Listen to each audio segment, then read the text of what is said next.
Sir 2025-এর last দিন, অর্থাৎ আমাদের পুরনো যে বছর তার বিদায়ের পালা।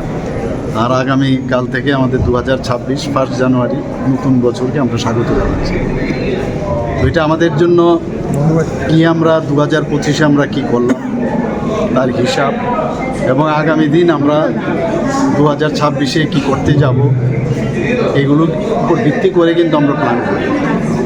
তো সেটা তো একটা দিক সরকারের আমাদের বিষয়, কিন্তু আগামীকাল থেকে 2026-এর প্রথম 1 জানুয়ারি আমি সেই উপলক্ষে সমস্ত রাজ্যবাসী তথা সমস্ত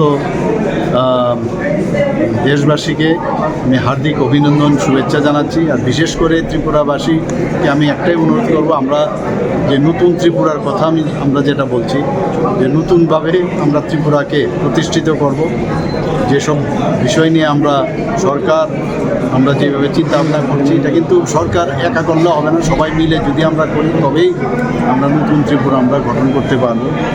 এবং একটা কিছু করা প্রয়োজন, এইভাবে গতানুগতিকভাবে চললে হবে না, নতুনভাবে চিন্তা ভাবনা করা। মাননীয় প্রধানমন্ত্রীজি যেভাবে আমাদের মার্গদর্শন করান, যেভাবে বিশ্বের মধ্যে ভারতকে এখন যেভাবে প্রতিষ্ঠিত করেছেন উনি, আগামী দিন 2047-এর মধ্যে একদম বিকশিত ভারত করছেন, আমরাও সেইভাবে কাজ করছি। সবাই কোঅপারেশন ছাড়া সেটা সম্ভব হবে না। সবাইকে আমি হ্যাপি নিউ ইয়ার 2026।